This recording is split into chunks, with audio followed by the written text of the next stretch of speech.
ओम नमो भगवती वासुदेवाय नमो। नमस्कार बंधुगण आपण मानकु आम यूट्यूब चैनल को स्वागत।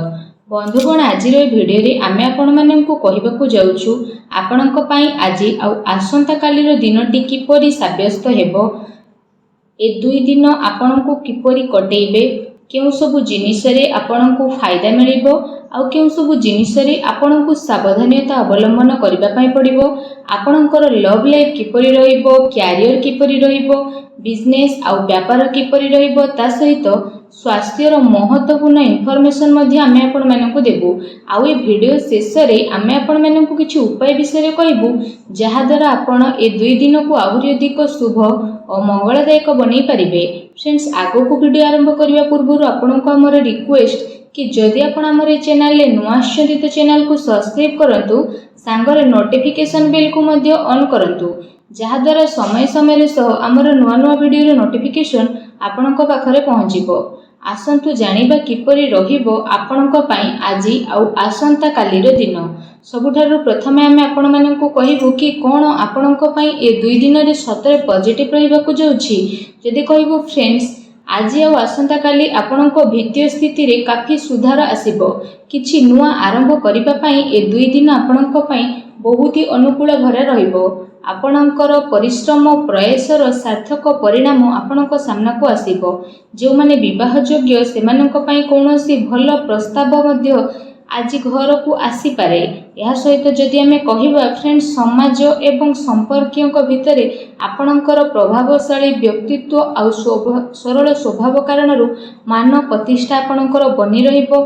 समय किछि मिलाजुला प्रभाव मध्य आपणक पई नै करी आसीबो, किंतु ताहा द्वारा बहुत भल फल आपणक पई बनिबाकु जाउछि। किछि टाइम रे अति संपर्कियों भितर जहा भी क्लेश चलीथिला तो से सबु दूर विशेष भाव में आपणकर हेबो। ता सहित संपर्क रे पुणी थरे मधुरता देखा देबो। प्रतिष्ठित लोकंक सह संपर्क बढ़िबो आउ जहा भविष्यत पई बहुत ही लाभदायक सिद्ध हेबो। धार्मिक स्थल को जीवार प्रोग्राम मध्ये आपणकर बनिबो, जहा द्वारा बहुत अधिक शांति एवं हल्कापन आपण विशेष भाव में अनुभव करिवे। घरे सुख सुविधा संबंधित वस्तुर किणा किणी मध्ये करिवे। कोनोसी दामी उपहार मध्ये आपनको मिली पारे। विद्यार्थी मानक विषय जदि कहिबा, विद्यार्थी माने तांको चाकरी संबंधित कोनोसी क्षेत्र रे इंटरव्यू रो जोग मध्ये बनुछि। सेथि पई पूरा परिश्रमर सहित निजर कार्य रे प्रयास करंतु।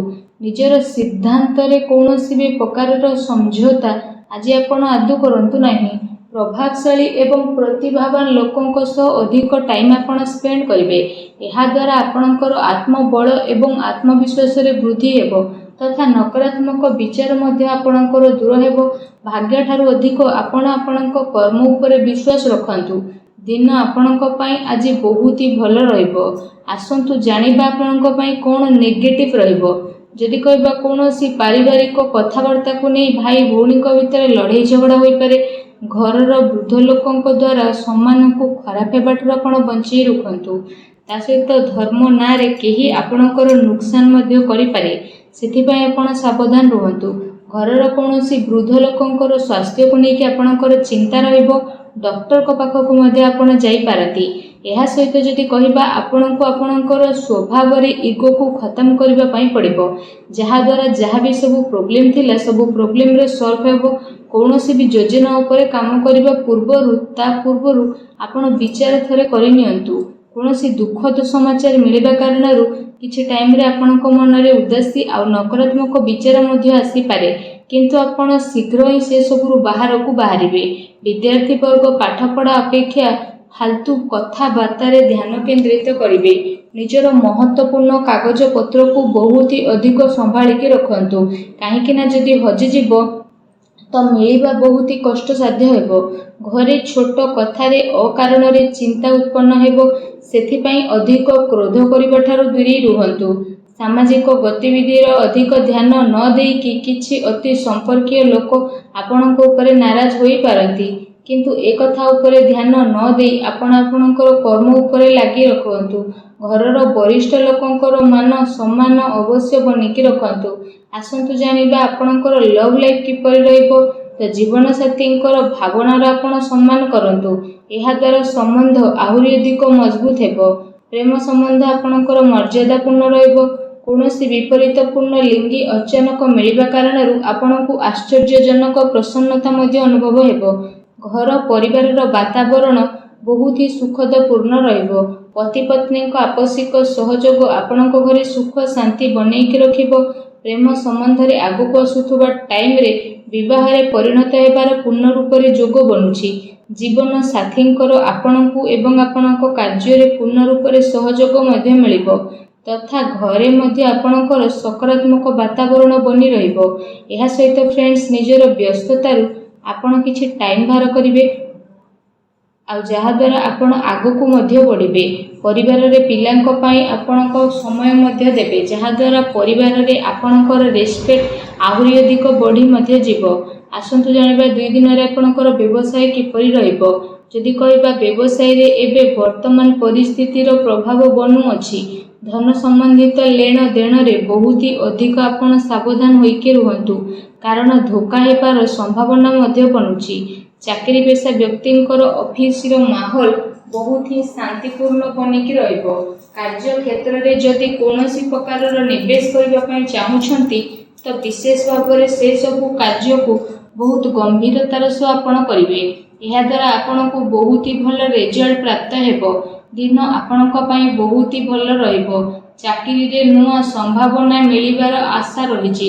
ଏହା ସହିତ କାର୍ଯ୍ୟକ୍ଷେତ୍ରରେ ଅନ୍ୟର ହସ୍ତକ୍ଷେପ ଦ୍ୱାରା କର୍ମଚାରୀଙ୍କ ଭିତରେ ମତାନ୍ତର ହୋଇପାରେ, ସେଥିପାଇଁ ନିଜର ନିର୍ଣ୍ଣୟକୁ ପ୍ରାଥମିକତା ଦିଅନ୍ତୁ ତଥା ବ୍ୟବସାୟିକ ଗତିବିଧିରେ ନିଜର କଡ଼ା ନଜର ରଖନ୍ତୁ। ଏହା ସହିତ ଚାକିରି ପେଶା ବ୍ୟକ୍ତିମାନେ ଅଫିସରେ ପଲିଟିକ୍ସର ଶିକାର ହୋଇପାରନ୍ତି, ତେଣୁ ଟିକେ ସାବଧାନ ରୁହନ୍ତୁ। ଏହା ସହିତ ଏ ଦିନରେ ଆପଣ କୌଣସି କାରଣରେ କାର୍ଯ୍ୟକ୍ଷେତ୍ରରେ ଅଧିକ ଟାଇମ ଦେଇପାରିବେ ନାହିଁ, କିନ୍ତୁ ସହଯୋଗୀ ଆଉ କର୍ମଚାରୀଙ୍କର ଉଚିତ ସପୋର୍ଟ ଆପଣଙ୍କୁ ମିଳିବ। ଚାକିରି ପେଶା ବ୍ୟକ୍ତିବିଶେଷଙ୍କୁ ନିଜର ଉଚ୍ଚ ଅଧିକାରୀଙ୍କର ପୂର୍ଣ୍ଣ ରୂପରେ ସହଯୋଗ ପ୍ରାପ୍ତ ହେବ ଏବଂ ବ୍ୟବସାୟିକ କ୍ଷେତ୍ରରେ ଆପଣଙ୍କର କାର୍ଯ୍ୟକ୍ଷମତାରେ ବହୁତ ଅଧିକ ସଫଳତା ମିଳି ମଧ୍ୟ ଯିବ। ସେଥିପାଇଁ ପ୍ରତ୍ୟେକ କାର୍ଯ୍ୟକୁ ଆପଣ ବିଶେଷ ଭାବରେ ବହୁତ ଗମ୍ଭୀରତାର ସହ କରନ୍ତୁ। ଚାକିରି ପେଶା ବ୍ୟକ୍ତିଙ୍କୁ ତାଙ୍କର କାର୍ଯ୍ୟକ୍ଷମତା ପାଇଁ ପ୍ରୋତ୍ସାହନ ପ୍ରାପ୍ତ ହେବ, ଯାହାଦ୍ୱାରା ସେମାନଙ୍କ ମନ ବହୁତ ହି ପ୍ରସନ୍ନ ମଧ୍ୟ ରହିବ। ଆସନ୍ତୁ ଜାଣିବା ଆପଣଙ୍କର ସ୍ୱାସ୍ଥ୍ୟ କିପରି ରହିବ। ଯଦି କହିବେ 2 ଦିନରେ ଆପଣଙ୍କ ସ୍ୱାସ୍ଥ୍ୟ ବହୁତ ହି ଉତ୍ତମ ରହିବ ତଥା ଆପଣ ଊର୍ଜାରେ ଭରପୁର ରହିବେ। ଆପଣ ନିଜେ ନିଜକୁ କାଫି ସୁଖୀ ଆଉ ଚିନ୍ତାମୁକ୍ତ ମଧ୍ୟ ଅନୁଭବ କରିବେ। ତା ସହିତ ଏ ଦିନର ସମୟ ସ୍ୱାସ୍ଥ୍ୟ ଦୃଷ୍ଟିରୁ ବହୁତ ହି ଭଲ ସମୟ ରହିବାକୁ ଯାଉଛି। ଏହା ସହିତ ଯଦି କହିବା ନିଜର ସ୍ୱାସ୍ଥ୍ୟକୁ ଆହୁରି ଅଧିକ ଭଲ ରଖିବା ପାଇଁ ଆପଣ ପ୍ରତ୍ୟେକ ଦିନ ଯୋଗ କରନ୍ତୁ, ବ୍ୟାୟାମ କରନ୍ତୁ ଏବଂ ସୁସ୍ଥ ରୁହନ୍ତୁ। ଆସନ୍ତୁ ଜାଣିବା ଏ 2 ଦିନରେ ଆପଣଙ୍କ ପାଇଁ କ'ଣ ବିଶେଷ ଉପାୟ ରହିଛି। ଆମେ ଆପଣମାନଙ୍କୁ ଯେଉଁ ଉପାୟ ବିଷୟରେ କହିବାକୁ ଯାଉଛୁ, ଏ ଉପାୟ ଆପଣ ସନ୍ଧ୍ୟା ସମୟରେ କରିପାରିବେ। ବିଶେଷ ଭାବରେ ଯଦି ଆମେ ଆପଣମାନଙ୍କୁ କହିବୁ କି ଆପଣମାନେ ବିଶେଷ ଭାବରେ ସନ୍ଧ୍ୟା ସମୟରେ ଘରର ଈଶାନ କୋଣ ଅର୍ଥାତ୍ ଘରର ଉତ୍ତର ପୂର୍ବ କୋଣରେ ଏବଂ ଘରର ପୂଜା ସ୍ଥଳରେ ଆପଣମାନେ ଗୋଟେ ଘିଅର ଦୀପଟିଏ ପ୍ରଜ୍ୱଳନ କରନ୍ତୁ। ଏହାଦ୍ୱାରା ମାନସିକ ଭାବରେ ଆପଣଙ୍କୁ ଶାନ୍ତି ମିଳିବ ଆଉ ନକାରାତ୍ମକ ଶକ୍ତିର ମଧ୍ୟ ବିନାଶ ହେବ। ଭିଡ଼ିଓ କେମିତି ଲାଗିଲା କମେଣ୍ଟ କରିକି ଜଣାନ୍ତୁ। ଚ୍ୟାନେଲରେ ନୂଆ ଆସିଥିଲେ ଚ୍ୟାନେଲକୁ ସବସ୍କ୍ରାଇବ୍ କରନ୍ତୁ। ଧନ୍ୟବାଦ।